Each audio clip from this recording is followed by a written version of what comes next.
Hello అండి, నేను మీ Jyothi. Welcome back to my channel Ritkriti sweet home. ఎలా ఉన్నారు మీ అందరూ? బాగున్నారా? నేను చాలా బాగున్నాను. ఈరోజైతే మీరు నా Wednesday morning 5 AM to 10 PM routine blog చూస్తారు. అంటే మార్నింగ్ టు నైట్ రొటీన్ అనమాట. డే అంతా చాలా ప్రొడక్టివ్గా గడిచింది. నేను ప్రొడక్టివ్ అన్నానంటే ఇంకా మీరు ఎక్స్పెక్టేషన్స్ ఏ లెవెల్లో పెట్టుకోవచ్చో ఆలోచించండి. ఇంకెందుకు ఆలస్యం, మరి వచ్చేయండి, బ్లాగ్ అయితే స్టార్ట్ చేసేద్దాం. ముందుగా మార్నింగ్ 5 o'clockకి లేవగానే ఫస్ట్ పాల ప్యాకెట్లు అవి తీసుకురావాలి కదా, వాటిని తీసుకొచ్చి నీట్గా వాష్ చేసి పెట్టేస్తున్నాను. అసలు ఈ క్లిప్ యాడ్ చేసి ఎన్ని రోజులైందో నాకే అనిపించింది రికార్డ్ చేసినప్పుడు. అరే ఈ మధ్య అసలు మనం ఈ క్లిప్ యాడ్ చేయట్లేదు కదా అని. ఇంకా పాల ప్యాకెట్స్ మాత్రం నీట్గా వాష్ చేసి పెట్టుకోండి. మనం అప్పటికప్పుడు కన్జ్యూమ్ చేసినా చేయకపోయినా కొన్ని ఫ్రిడ్జ్లో కూడా పెడుతూ ఉంటాం కదా. సో అవి ఎక్కడెక్కడి నుంచో ట్రైల్లో వస్తాయి, వాటికి బోల్డ్ అంత డస్ట్ ఉంటుంది. దానివల్ల మీ ఫ్రిడ్జ్లో అన్నెసరిగా స్మెల్ రావడం అలాంటివి ఉంటాయి. కాబట్టి ముందే వాటిని నీట్గా వాష్ చేసి పెట్టేసుకుంటే నీట్గా ఉంటుంది. ఇక్కడైతే గుమ్మం ముందు తుడిచేసుకుంటున్నాను. అసలు ఆ షూ ర్యాక్లో కన్నా బయట ఎక్కువ ఉండిపోయినాయి షూస్. వీటిని కూడా ఇవాళ నీట్గా లోపల పెట్టేసేయాలి. ఏంటో ఒక్కొక్కసారి అలా వదిలేస్తూ ఉంటాం. వాళ్ళు వదిలేస్తే నేను వెనకాల పెడుతూ ఉంటాను, కానీ ఒక్కొక్కసారి నాకు కూడా ఏంటో తెలియకుండా బద్ధకం వచ్చేస్తూ ఉంటుంది కదా. అలాంటప్పుడు అన్నీ ఇలా స్టెప్స్ మీద ఉండిపోతాయి. గుమ్మం ముందు నీట్గా అనిపించదు అలా ఉంటే. ఇంకా దీని తర్వాత మాప్ పెట్టేసుకొని నీట్గా ఆ తర్వాత మిగతా పనులన్నీ స్టార్ట్ చేయాలి. ఈరోజు పాపకైతే స్కూల్ లేదు, కానీ తనకి రేపటి నుంచి ఎగ్జామ్స్ కదా. మా వారికి అయితే ఆఫీస్ ఉంది, ఆయనకైతే లంచ్ బాక్స్ ఇవ్వాలి. కాబట్టి వెన్స్డే కదా ఎగ్ కర్రీ చేద్దామని ఇక్కడ ఎగ్స్ బాయిల్ అవ్వడానికి పెట్టేశాను. మేము తాగడానికి ధనియా మేతి వాటర్ పెట్టాను. అండ్ ఈ గిన్నెలన్నీ చూసారా, గట్టు మీద అలా పెట్టేశాను. నిన్న నైట్ ఏమైందంటే నాకు ఆ బాస్కెట్ సర్దడానికి బద్ధకంగా అనిపించింది. ఇంకా లంచ్ బాక్సెస్ అవన్నీ కడిగేసి అలానే గట్టు మీద బోర్లించేసాను అనమాట. ఇంకా మార్నింగ్ లేవగానే అసలే చిన్న కౌంటర్ టాప్ కదా, వంట చేసేప్పుడు ఇబ్బందిగా అనిపిస్తుంది అవన్నీ ఉంటే. ప్లస్ అలా బోర్లింగ్ చేయడం వల్ల ఏంటంటే వాటి కింద తడంతా అలానే ఉండిపోద్ది, ఆరదు కదా. ఇంకా అందుకని ఇప్పుడు ఓపిక తెచ్చుకొని స్నానానికి వెళ్ళడానికన్నా ముందే టకటక వీటిని అయితే సర్దేద్దాం. ఎలాగో ఎగ్స్ బాయిల్ అవుతున్నాయి, మార్నింగ్ డ్రింక్ ఒకటి రెడీ అవుతుంది కదా. ఇవి సర్దేలోపు అది కొంచెం చల్లారుతుంది. మార్నింగ్ డ్రింక్ తాగేసి స్నానానికి అయితే వెళ్ళొచ్చని ఇక్కడైతే గిన్నెలన్నీ సర్దే పనిలో పడ్డానమాట. ఆ బట్టలు మడతేయడం ఎంత చిరాకో, ఈ గిన్నెలు సర్దడం కూడా అంతే. ఒక చోట కాదు కదా, అన్ని చోట్ల పెడుతూ ఉండాలి. అన్నీ ఓపెన్ చేసేసి ఒకేసారి పెట్టేసుకొని ఇలా టకటకా సర్దేస్తే ఆ సాటిస్ఫాక్షన్ వేరుగా ఉంటుంది. కానీ చేస్తే 2 నిమిషాలే ఇవన్నీ పనులు, చాలా చిన్న చిన్న పనులు. కాకపోతే చేయడానికే మనకి ఒక మంచి మోటివేషన్, ఇన్స్పిరేషన్, మీరు ఏమన్నానండి, అదైతే రావాలి. నాకు కొన్ని విషయాలకి అది ఎప్పటికీ రాదనిపిస్తుంది. ఒక్కొక్కసారి ఇంకా అలా టకటక వెంటనే సర్దేసుకుంటాను నేనే. ఒక్కొక్కసారి ఇలా బద్దకిస్తూ ఉంటాను. అప్పుడప్పుడు మనకు కూడా బద్ధకం వస్తుందిలేండి. ఎంతకని రోజు చేసిందే చేస్తూ ఉంటాం రిపీట్ మోడ్లో కదా, ఏమంటారు?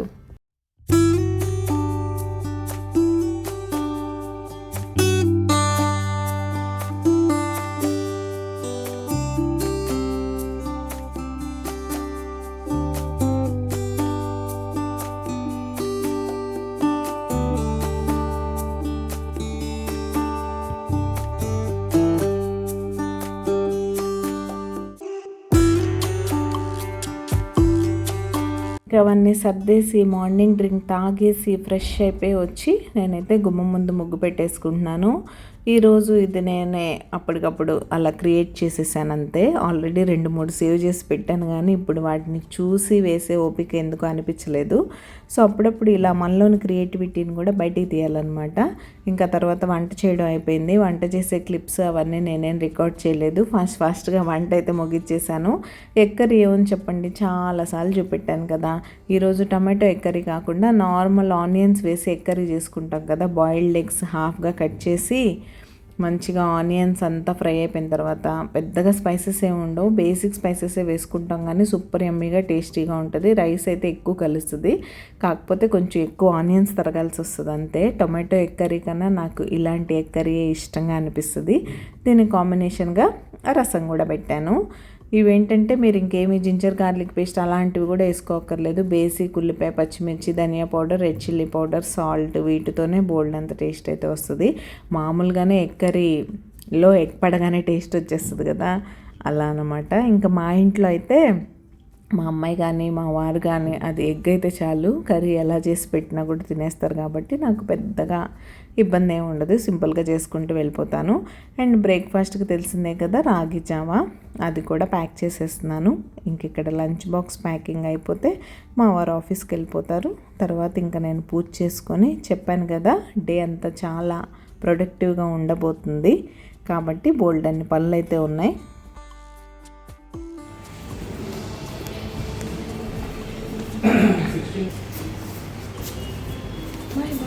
Thank you, Bache.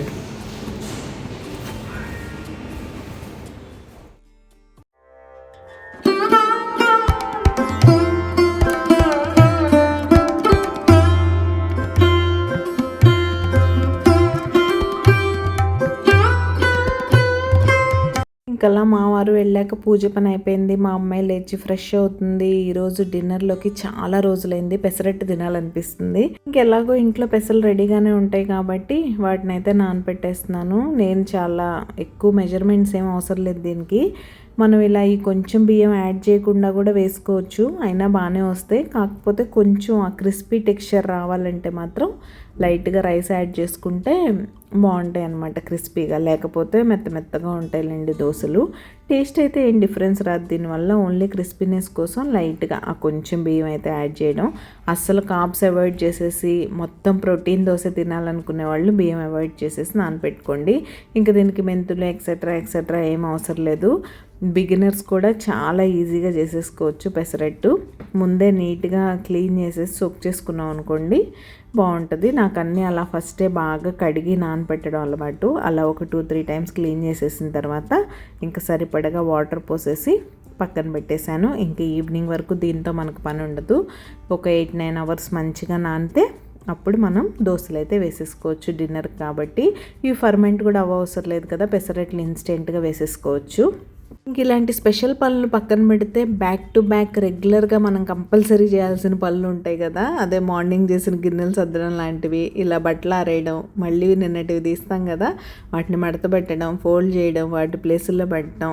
చెప్పానుగా ఇదొక కంటిన్యూస్ ప్రాసెస్ అనమాట. ఇవన్నీ మనం బ్యాక్ టు బ్యాక్ చేసుకుంటూ వెళ్ళిపోవాలి. సరే ఎలానో మార్నింగే వాషింగ్ మిషన్ ఆన్ చేస్తాను, మా వారి ఆఫీస్ వేర్ అన్నీ వేసాను అనమాట. సో వాటిని ఆరపెట్టేసుకొని తర్వాత వీడియో ఎడిటింగ్ అవన్నీ చూసుకోవాలి. వెన్స్డే కదా ఈరోజు వీడియో వస్తుంది, దానికి వాయిస్ ఓవర్ అని చాలా పనులు ఉంటాయి. ఒక వీడియో లైవ్ అవ్వాలంటే అవన్నీ చూసుకోవాలి. సేమ్ టైం ఒక అమ్మగా, ఇల్లాలిగా, యూట్యూబర్గా అన్నీ మనమే చేసుకోవాలి కాబట్టి మా అమ్మాయి స్టడీస్ మీద కూడా కాన్సన్ట్రేట్ చేయాలి. ఎగ్జామ్స్ అవుతున్నాయి కాబట్టి తనకి మంచిగానే టైం ఇస్తున్నాను నేను. ఫస్ట్ నుంచి అంతే, ఏదో మనం మన పనుల్లో బిజీగా ఉండి పిల్లల విషయంలో పట్టించుకోకుండా ఉండే టైప్ అసలు మేము కాదు. ఆ పనులన్నీ వదిలేస్తాం కానీ తనకి ఇవ్వాల్సిన టైం మాత్రం తనకు ఎప్పుడు ఇస్తూనే ఉంటాం. చదువు విషయంలో కానీ, తనతో టైం స్పెండ్ చేయడం కానీ, ఆడుకోవడం కానీ, అది ఏ విషయంలో అయినా సరే. ఇక్కడ ఐసీటీ ఎగ్జామ్ కదా నెక్స్ట్ డే, ఇంకా దానికోసం అని కొన్ని వర్క్ షీట్స్ అవన్నీ స్కూల్ నుంచి వచ్చాయి, అవన్నీ ప్రింట్అవుట్స్ తీసి ఇచ్చాను ప్రాక్టీస్ చేయమని. అండ్ బుక్లో ఏవే టాపిక్స్ అయ్యాయి, ఇంకా ఏవి అవ్వాలి, ఇలాంటివన్నీ క్రాస్ చెక్ చేసుకుంటున్నాం అనమాట. ఇంకా తనైతే అలా చదువు నడుస్తూ ఉంది. తర్వాత ఇంకా లంచ్ అయిపోయింది. లంచ్ అయిపోయిన తర్వాత ఇవాళ పెద్ద పనే పెట్టుకున్నాను, అన్నీ సర్దేసి పక్కన పెట్టేయాల్సిన టైం వచ్చేసింది. ఇంకా అదేనండి, ఏంటి ఎందుకు చదువుతున్నావు, ఎక్కడికి వెళ్ళిపోతున్నారు అనుకుంటున్నారా? అలా అనుకోకండి, మా స్టోరీ అంతా మీకు తెలిసిందే కదా. సమ్మర్ వస్తే సమ్మర్కి తగ్గట్టు వార్డ్రోబ్ సెట్ చేయాలి, వింటర్ వస్తే వింటర్కి తగ్గట్టు వార్డ్రోబ్ చేయాలి. ఉన్న పనులతో పాటు ఇవి ఒక ఎక్స్ట్రా పనులు అనమాట. ఇంకా వేడి బాగా పెరిగిపోయింది కదా, ఇంక ఇప్పుడు ఆ బట్టలు ఏవి వేసుకోలేని పరిస్థితి అనమాట. మీరు 2 days నుంచి నా డ్రెస్సింగ్ అబ్జర్వ్ చేస్తే అర్థమైపోయి ఉండాలి. కాటన్ డ్రెస్సెస్లోకి వచ్చేసాం. అంటే సడన్గా చేంజ్ అయిపోద్ది వెదర్, అసలు ఇంకేమీ మనకి సెటిల్ అయ్యే టైం ఇవ్వదనమాట. దాని ఇష్టానికి అది వెళ్ళిపోతూ ఉంటుంది. మొన్నటి వరకు చల్లో అని ఆ స్వెటర్లు వేసుకున్నాం. సడన్గా వేడి పెరిగిపోయి అసలు ఇంకా ఫుల్ స్లీవ్స్ బట్టలు, నార్మల్ టీషర్ట్స్ కూడా వేసుకోలేని పరిస్థితి అనమాట.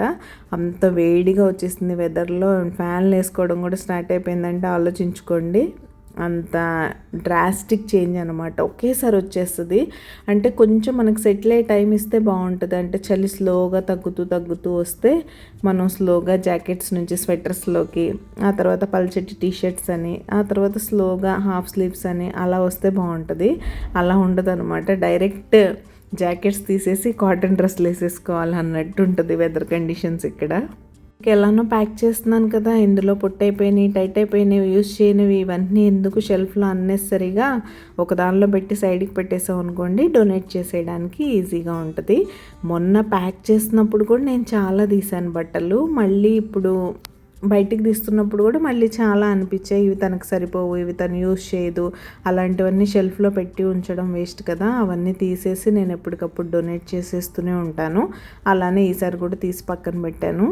పిల్లలకి మామూలుగానే బట్టలు ఒక 2-3 నెలలు అవ్వగానే షార్ట్ అయిపోవడం, మా అమ్మాయికి టైట్ అవ్వడం చాలా రేర్లేండి, ఎక్కువ షార్ట్ అయిపోతూ ఉంటాయి. అలాంటిది ఇంకా ఈ 3 months లోపల పెట్టేసి మాలాగా సీజన్కి తగ్గట్టు బట్టలు వాడుతూ ఉంటారు చూసారా, అక్కడ ఎక్కువ వేస్టేజ్ అనిపిస్తుంది నాకు. మన విషయంలో ఏమి ఉండదు, మనదేముందులేండి, ఆ కాటన్ అన్నీ లోపల పెట్టేస్తాం. వింటర్ మంచిగా ఎంజాయ్ చేస్తాం. మళ్ళీ అవే కాటన్ డ్రెస్లు ఒక 3 months గ్యాప్ తర్వాత వేసుకుంటే కొత్తగా ఆ ఫీల్ బాగా అనిపిస్తుంది. బట్ పిల్లలకి అలా కాదు కదా, 3-4 months తర్వాత అవి వేద్దామంటే మళ్ళీ పట్టవు. కొత్తవి ఉన్న లోపల పెట్టేసి అవి షార్ట్ అయిపోతే అసలు నాకు ఎంత బాధగా అనిపిస్తుందో. ఈ నార్త్ సైడ్ వచ్చినప్పటి నుంచి మా పాప విషయంలో అది బాగా ఎక్స్పీరియన్స్ చేస్తున్నాను నేనైతే. అంటే కంటిన్యూషన్లో వేస్తూ ఉన్నాం అనుకోండి, ఒక 3-4 months తర్వాత ఎప్పుడో షార్టో టైటో అవుతాయి. ఇలా 3 months లోపల పెట్టేయడం వల్ల యూజ్ చేయకుండానే కొన్ని బట్టలు పక్కన పెట్టేసే టైం వస్తుంది. ఇంకా అలాంటి వాటికి ఏం చేయలేములేండి, మనం సిచ్యువేషన్స్కి తగ్గట్టు అడ్జస్ట్ అవుతూ వెళ్ళిపోవడమే. లిమిటెడ్గా మెయింటైన్ చేస్తే బాగానే ఉంటుంది కానీ, బట్ తెలిసిందే కదా పిల్లల విషయంలో ఏదో ఒకటి అలా కొంటూ ఉంటాం. ఇంక ఇందులో కొన్ని జాకెట్స్ అయితే అసలు వేసుకొని కూడా వేసుకోలేదు. ఈ పైన ఇప్పుడు ఫోల్డ్ చేసి పెడుతున్నాను చూసారా, బ్లూ కలర్ది, ఇది మరి ఎక్కువ వామ్గా ఉంటుంది అనమాట. కాశ్మీర్ వెళ్తున్నప్పుడు స్పెషల్గా అక్కడ వెదర్ కోసం అని తీసుకున్నాం ఆ జాకెట్. ఆ ఇయర్ వేసుకుంది కాశ్మీర్లో అంతే.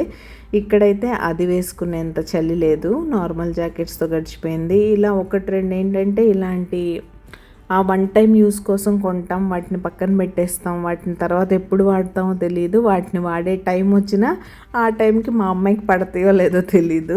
అలా ఉంటుంది సిచ్యువేషన్. ఇంతకీ మీకు నా లైఫ్ స్టైల్ బ్లాగింగ్ ఎలా అనిపిస్తుంది? మీకు కనుక నా వీడియోస్ నచ్చుతున్నట్టయితే ప్లీజ్ లైక్ చేయండి. మీ లైకే నా మోటివేషన్. మీరు లైక్ చేస్తే మన వీడియోస్కి రీచ్ పెరుగుతుంది. మీకు కనుక హైప్ ఆప్షన్ యాక్టివేట్ అయిన కంటెంట్ మీకు నచ్చుతున్నట్టయితే తప్పకుండా హైప్ చేయండి. మీరు మన వీడియోని హైప్ చేయడం వల్ల ఇలాంటి కంటెంట్ ఇష్టపడే మరికొంతమందికి మన వీడియో రీచ్ అవుతుంది. ఇంకా వింటర్లో జాకెట్స్ హ్యాంగ్ చేసి ఉంటే ఈ హ్యాంగర్స్కి సమ్మర్ వచ్చేసరికి ఆ ప్లేస్లోకి ఫ్రాక్స్ వచ్చేస్తాయి. ఈ ఫ్రాక్స్ అన్నీ ఇలా హ్యాంగ్ చేసి పెట్టేసామంటే పిల్లలకి తీసుకొని యూజ్ చేసుకోవడానికి వీలుగా ఉంటుంది. ఇలాంటివన్నీ ఫోల్డ్ చేసి పెట్టినా కూడా అంత నీట్గా ఉండవు. నాకు హ్యాంగర్స్కి పెట్టడమే బాగా అనిపిస్తుంది. మీరు కింద షెల్ఫ్ని చూస్తున్నారు కదా, పార్టీషన్స్ ఏమి ఉండవు. ఇలా వర్టికల్ స్పేస్ అంతా వేస్ట్ అయిపోయేలా ఉంటుంది. ఇంత హైట్లో ఎలా పెట్టేస్తాం, పైలప్ చేసేసి అన్నీ. మనం ఒకవేళ ఇప్పటికి పెట్టినా సరే వాళ్ళు ఏదో కావాలని ఒకటి లాగారనుకోండి, మొత్తం పడిపోతాయి. దానికన్నా ఇదే బెటర్. హలో అండి, గుడ్ ఆఫ్టర్నూన్. మార్నింగ్ నుంచి డైరెక్ట్ మాట్లాడడం కుదరలేదు కదా. ఫైనల్లీ మా అమ్మాయి షెల్ఫ్ అయితే సర్దేశాను. ఇంకా మావి కూడా స్లోగా సర్దాలి. మా వారు కూడా బాగా ఇబ్బంది పడుతున్నారు, ఫుల్ హ్యాండ్స్ అవి వేసుకొని తీసి సర్దాలి. తిను అసలు బట్టలు చూడండి ఎంత తగ్గిపోయాయి, మొత్తం ఫుల్ ఉండేవి కదా. ఇవే నా కింద కూడా నైట్ వేర్ అన్నీ లిమిటెడ్ చేశాను. షార్ట్ అయిపోయినవన్నీ తీసేసాను. టైట్ అవ్వడం మా అమ్మాయికి చాలా తక్కువలేండి, ఎక్కువ షార్ట్ అయిపోతూ ఉంటాయి. కొన్ని ఏమైనా టైట్ అయిపోయిన టీషర్ట్స్ అలాంటివి ఉంటే అవి కూడా డిస్కార్డ్ చేస్తాను. మొత్తం అవన్నీ ఒక ఆర్గనైజర్లో పెట్టే ప్రస్తుతానికి. అందరివి డిక్లటర్ చేయడం అయిన తర్వాత అప్పుడైతే డొనేట్ చేసేస్తాం. ఎవరైనా సొసైటీకి వస్తే ఓకే, ఒకసారి కనుక్కుంటా. లేకపోతే మేము ఎలాగో రెగ్యులర్గా డొనేట్ చేసే ప్లేస్ ఒకటి ఉంటుంది, అక్కడికన్నా తీసుకెళ్ళి ఇచ్చేస్తాం. ఇంకా మా అమ్మాయి ప్రిపరేషన్ అయితే అవుతుంది, నేను ఈ పనిలో ఉన్నాను. ఏంటో బాగా నిద్ర వస్తుంది ఈరోజు. ఒకవేళ నేను పడుకున్నాను అనుకోండి, ఇంకా తను కూడా పడుకుంటుంది. ఇంకా అందుకని పడుకోకుండా ఈ పని అయితే పెట్టుకున్నాను. ఇప్పుడు టైం 4 o'clock అయింది. ఇంక ఈ పని అయిపోయినట్టే. ఇవాళ వెన్స్డే అంటే మన కిచెన్ క్లీనింగ్ ఉంటుంది కదా. సో క్యాబినెట్స్ నీట్గానే ఉన్నాయి. పైన క్లీన్ చేస్తాను. లోపలే కొంచెం అన్ఆర్గనైజ్డ్గా మెస్సీగా అలా అనిపిస్తుంది. అండ్ కొన్ని చిన్న చిన్న రీఫిల్ చేసేవి కూడా ఉన్నాయి. అవి కూడా చేసేసుకుంటాను. ఇప్పుడైతే వెళ్ళి అయితే చదువుకోకుండా ఇటు ఎందుకు వచ్చావు నువ్వు? బ్రేక్ తీసుకున్నావు. ఎన్ని బ్రేక్స్ తీసుకుంటావు తల్లి? సెకండ్ టైం కాదు, 20th time from morning. So ఒకసారి బ్యాక్ కెమెరాలో చూపిస్తే అండి. ఎప్పుడు మీరు చూసే వార్డ్రోబే అయినా సరే ప్రతి సీజన్కి కొత్తగా చూపించడమే. బట్టలు అయితే చాలా తగ్గిపోయినాయి, ఎందుకంటే అన్ని బెడ్ మీద ఉన్నాయి. చూపిస్తా. ఇవైతే ఇంకా night wear, night t shirts, leggings అలాంటివి అయితే ఇంకా మొత్తం కంప్లీట్గా పాడైపోయినాయి, తీసేసాను. ఇయర్ కొత్త సెట్ తీసుకోవాలి. అవి యాక్చువల్గా 2 years బ్యాక్ ఎప్పుడో యాజియోలో తీసుకున్నాను. ఇప్పటికి పాడయ్యాయి అవి. సో ఉన్న వరకు సెట్ చేసి పెట్టేశాను. కొన్ని వాష్ కూడా ఉన్నాయిలేండి. అండ్ ఇంకా తీసేసిన బట్టల విషయానికి వస్తే దానిలో మొత్తం జాకెట్స్ ప్యాక్ చేసి పెట్టేశాను. ఇందులో అన్ని తన స్వెట్ షర్ట్స్, హుడీస్ అలాంటివి పెట్టా. ఇంకా ఇవన్నీ ఒక ఆర్గనైజర్లో పెట్టాలి. వీటన్నిటిని ఇప్పుడు ఆర్గనైజర్స్లో అయితే పెట్టాలి. నా బట్టలు తీస్తే ఆర్గనైజర్స్ వస్తాయి కదా, వాటిలో పెడతా. అండ్ ఇవి ఆ కింద ఉన్న బ్యాగ్, ఆ 2 తనకి టైట్ షార్ట్ అయిపోయినవన్నీ తీసి పెట్టాను. ఈవెన్ థర్మల్స్తో సహా నెక్స్ట్ ఇయర్ వేసుకోలేని స్వెటర్స్ అవన్నీ కూడా. సో అది బ్లాగ్ అయితే కంటిన్యూ అవుతుంది, చూస్తూ ఉండండి. కిచెన్లో వర్క్ కూడా చేసుకుందాం. ఇంకా కిచెన్లోకి రాగానే ఏ షెల్ఫ్లు సర్దాలి అని నాకు ఒక ఐడియా ఉంది కాబట్టి ఇంకా డైరెక్ట్ అటాక్ అనమాట. ఇవన్నీ ఒకసారి నీట్గా ఆర్గనైజ్ చేసేసుకున్న తర్వాత బయట నుంచి అన్ని క్యాబినెట్స్ క్లీన్ చేసేస్తాను. మన వీక్లీ క్లీనింగ్లో పార్ట్గా. వీక్లీ క్లీనింగ్లో వెన్స్డే కిచెన్ క్లీనింగ్ ఉంటుంది. అది ఇలా ఆర్గనైజ్ చేయడం దగ్గర నుంచి క్లీనింగ్ అన్నీ. ఈవెన్ కింద నేను యుటెన్సిల్స్ స్టోర్ చేసే ప్లేస్ ఉంది కదా, ఆ ప్లేస్లో కూడా అవన్నీ ఏమైనా నీట్గా ఆర్గనైజ్ చేయాల్సి వస్తే అవి ఈరోజే చేసుకుంటాను. ప్రతిరోజు ప్రతి పని చేయలేము. ఏదన్నా ఎప్పుడన్నా మెస్సీగా అనిపిస్తే అప్పటికప్పుడు చేసేస్తాను. నేను కూడా ఆ పర్టికులర్ డేనే చేయాలని వెయిట్ చేయను. ఈవెన్ దో నాకు ఒక స్కెడ్యూల్ ఉన్నా సరే ఏదన్నా ఒక ప్లేస్ మెస్సీగా అనిపిస్తే ఇది నేను మండే చేయాలి కదా, ఈరోజు వెన్స్డే కదా, ఈరోజు ఎందుకు చేస్తాను అని అనుకుంటే కుదరదు. కొన్ని అప్పటికప్పుడు అలా చేయాల్సి వస్తూ ఉంటుంది. అలా కాకుండా ఓకే ఆ రోజే చేద్దాంలే అనుకునే మాత్రం ఆ రోజుకి పెడతాను అనమాట. ఇవన్నీ కొంచెం డిఫరెంట్ జార్స్ కూడా అయిపోయాయి ఈ మధ్య. అసలు ఇలా ఉంటే నాకు నచ్చదు. కానీ ఇవి ప్లాస్టిక్ కాదు కదా, గ్లాస్ జార్స్ వేస్ట్ చేయడం నాకు ఇష్టం ఉండదు. అందుకోసం యూజ్ చేయడమే. ఇంకా డిఫరెంట్ సైజెస్లో ఉన్నా కూడా వాటిని యూజ్ చేస్తున్నాను. ఇక్కడ కూడా నేను యూజ్ చేసేవి చిన్న జార్స్ కాబట్టి ఆ వర్టికల్ స్పేస్ యూజ్ చేయడానికి మధ్యలో అయితే ఒక ఆర్గనైజర్ పెట్టేసి పైన కింద ఆర్గనైజ్ చేసేసుకుంటాను. ఈ కంటి డిలైట్ నుంచి వచ్చే కాఫీ పౌడర్ జార్స్ ఉంటాయి, అవి కూడా బాగా ఎక్కువైపోయినాయి. అసలు వాటిని ఎలా రీసైక్లింగ్కి ఇవ్వాలా, అసలు ఎక్కడ ఇవ్వాలి, వాటిని ఏం చేయాలి ఏం అర్థం కావట్లేదు. కంట్రీ డిలైట్లో కనుక్కుంటే వాళ్ళైతే మేము మళ్ళీ రీసైకిల్కి తీసుకో అన్నట్టే చెప్పారు. అలా గ్లాస్ జార్సే కదా అని ఉంచుతూ వెళ్ళిపోతున్నాను నేను కూడా. బట్ ఎన్ని యూజ్ చేస్తాం, ఎక్కడ యూజ్ చేస్తాం అర్థం కావట్లేదు నాకు. ఈ పైన షెల్ఫ్ అబ్జర్వ్ చేస్తే మీరు, అక్కడ అన్నీ ఎంటీగా ఉన్న గ్లాస్ జార్స్ పెట్టుకుంటాను. ఇవి ఎలా అంటే పట్టుమని ఒక 200 grams కూడా సరిగ్గా ఏం పట్టవు. ఇందులో ఏం పోస్తాం ఇంకా అన్నట్టు అలా పెట్టేస్తా. ఎప్పుడన్నా ఇంకా అవసరానికి వాడాలి అనుకుంటే వాడుకుంటాను. ఇంకా పనిలో పని డ్రై ఫ్రూట్స్ కూడా అయిపోయినాయి. వాల్నట్స్, బాదాం ఇవన్నీ, అవి కూడా రీఫిల్ చేసేసి నీట్గా కింద షెల్ఫ్ కూడా ఒకసారి ఒక చిన్న వైప్ ఇచ్చి సర్దేసుకున్నాను. యాక్చువల్గా పైనే మెస్ అయింది. ఆ జార్స్ అన్నీ ముందుకు వచ్చి ఎప్పుడు పడిపోతాయో అని అనిపిస్తుంది. గ్లాస్ వాటితో ఇదొక భయం. మనం కొంచెం అజాగ్రత్తగా ఉన్నా సరే కింద పడితే డౌన్ పగిలిపోతాయి, తర్వాత మనమే ఫీల్ అవ్వాలి. ఇంతకీ మీరు సబ్స్క్రైబ్ చేసుకున్నారా లేదా? మీరు ఎవరైనా సబ్స్క్రైబ్ చేయకుండా మన వీడియోస్ చూసినట్లయితే ప్లీజ్ సబ్స్క్రైబ్ చేసుకొని నన్ను సపోర్ట్ చేయండి. సబ్స్క్రైబ్ చేసుకున్న తర్వాత బెల్ ఐకాన్ ట్యాప్ చేస్తే 3 ఆప్షన్స్ వస్తాయి. అందులో ఆల్ సెలెక్ట్ చేసుకున్నారంటే నేను ఎప్పుడు వీడియో అప్లోడ్ చేసినా మీ మొబైల్కి నోటిఫికేషన్ వచ్చేస్తుంది. మీ దగ్గర ఫ్రీ టైం ఉన్నప్పుడు చూసేయచ్చు. ఎప్పుడు అప్లోడ్ చేసినా నోటిఫికేషన్ వస్తుంది అన్నాను కదా అని ఎప్పుడు పడితే అప్పుడు అప్లోడ్ చేస్తాను అనుకోకండి.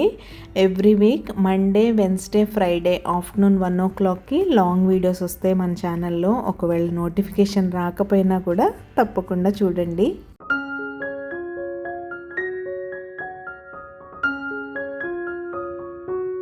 ఇంక ఈ పని కూడా అయిపోయింది. అనుకున్న పనులన్నీ చేసేస్తే ఆ సాటిస్ఫాక్షన్ వేరు. ఇంక ఈవినింగ్ టీ పెట్టుకొని తాగడం అలాంటి పనులు ఈవినింగ్ రొటీన్ అంతా అయిపోయింది. ఇంక ఇది డైరెక్ట్ డిన్నర్ సీన్స్ అనమాట.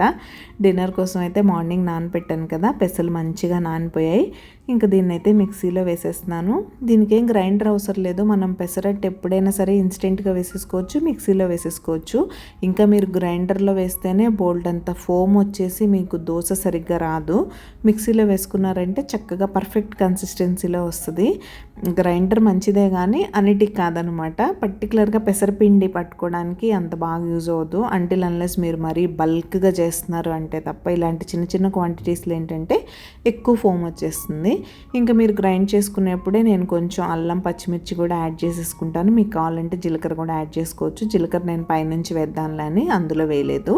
ఈవెన్ ఈ అల్లం పచ్చిమిర్చి కూడా మీరు సన్నగా కట్ చేసుకొని ఉల్లిపాయలతో పాటు వేసుకోవచ్చు. కానీ నాకు మా పాపతో ఇబ్బంది కదా, అందులో వేసేసాం అనుకోండి మంచిగా పిండితో పాటు గ్రైండ్ అయిపోద్ది కాబట్టి ఎలాంటి ఇబ్బంది ఉండదని నేను పాప కోసం అందులో అయితే వేసేస్తాను. ఇంకా దోశలు వేసుకునే టైం వచ్చేసింది. ఈ నాన్ స్టిక్ ప్యాన్ యూస్ చేసి చాలా రోజులు అయిపోయింది. ఈ మధ్య కంటిన్యూస్గా ఇండస్ వ్యాలీ ఐరన్ ప్యాన్ ఉంది కదా, అదే యూస్ చేస్తున్నాను. దాన్ని కొన్న పర్పస్సే అదిలేండి, నాన్ స్టిక్ వాడకూడదనే కదా.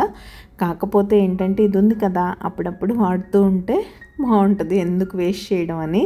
ఏదో ఒక రోజు ఎక్స్చేంజ్లో ఇచ్చే వరకు, మన ఇంట్లో ఉన్నంత వరకు, ఎదురుగా కనపడ్డ వరకు ఏదో ఒక టైంలో వాడుతూ ఉంటాం కదా, అలా. ఇంకా పెసరట్టు అంటే నాకు మంచిగా ఎక్కువ ఉల్లిపాయలు, క్యారెట్ ఇవన్నీ వేసుకొని తినడం ఇష్టం కాబట్టి ఇంకా మనం ఏదన్నా ఒక రెసిపీ చేసుకున్నామంటే ఫుల్ ఫ్లెడ్జ్డ్గా అది మనకి ఎలా చేసుకుంటే ఇష్టం అంటే అలా చేసుకొని తినాలి. ఏదో ఫార్మాలిటీకి తినాలనిపించిందా చేసుకున్నామా తిన్నామా అన్నట్టు ఉండే టైప్ నేను కాదు. తినే విషయంలో మాత్రం అస్సలు కాంప్రమైజ్ అయ్యేదే లేదు. కాకపోతే హెల్దీ ఆప్షన్స్ చూస్తూ ఉంటా, హెల్దీగా తినడానికి ట్రై చేస్తాం అంతే. అండ్ తినే విషయంలో మాత్రం చెప్తున్నాను కదా, కాంప్రమైజ్ అయ్యేది లేదు. ఫుడ్ అంటే మా అందరికీ ఇష్టమే కాబట్టి హ్యాపీగా తింటాం. అండ్ ఈ దోశ గురించి మీకు వేరే చెప్పక్కర్లేదు. డైట్లో ఉన్నోళ్ళు కూడా ఏదన్నా దోశ హ్యాపీగా తినచ్చు అంటే అది పెసరట్టు. ఇది గుడ్ సోర్స్ ఆఫ్ ప్రోటీన్. మీ అందరికీ తెలిసిన విషయమే కదా, మనం స్ప్రౌట్స్ కూడా దీంతోనే చేసుకుంటాం. కాబట్టి డైట్లో ఉన్నోళ్ళు కూడా హ్యాపీగా 2 దోశలు వేసుకొని మంచిగా కోకోనట్ చట్నీ, అల్లం చట్నీ వేసుకొని కుమ్మేయడమే. ఇంకలా మేమైతే తలా 2 పెసరట్లు వేసుకొని హ్యాపీగా డిన్నర్ని అయితే ఎంజాయ్ చేసేసాం. ఎర్లీగా 8:30 లోపే యూజువల్గా డైలీ డిన్నర్ అయితే అయిపోద్ది, అంతకన్నా లేట్గా అయితే తినము. ఇంకా మీరు మన ఛానల్లో ఎలాంటి వీడియోస్ చూడాలనుకుంటున్నారు, వీడియోస్ ఎలా అనిపిస్తున్నాయి ఏంటి అనేది నాతో షేర్ చేసుకోవడం మర్చిపోకండి. వీడియో లైవ్ అయినప్పటి నుంచి నేను మీ కామెంట్స్ కోసం వెయిట్ చేస్తూ ఉంటాను. అడగడం మర్చిపోయాను, మీకు పెసరట్టు ఎలా తినడం ఇష్టం? ఆనియన్ పెసరట్టు ఇష్టమా, పెసరట్టు ఉప్మా ఇష్టమా, నాకులాగా ఇలా క్యారెట్ ఆనియన్ అన్నీ కలిపి వేసుకుంటారా? ఈవెన్ మేము మినప దోశలో కూడా ఆనియన్స్తో పాటు ఇలా క్యారెట్ గ్రేట్ చేసి వేసుకోవడం అలవాటు.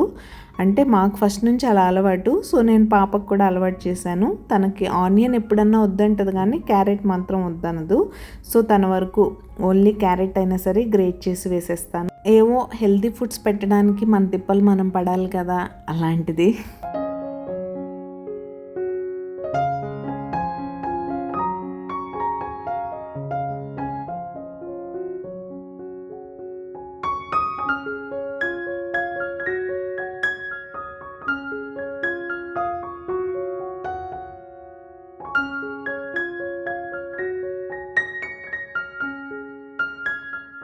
ఇంకా డేతో పాటు ఈ వీడియోను కూడా ఎండ్ చేసే టైం వచ్చేసింది.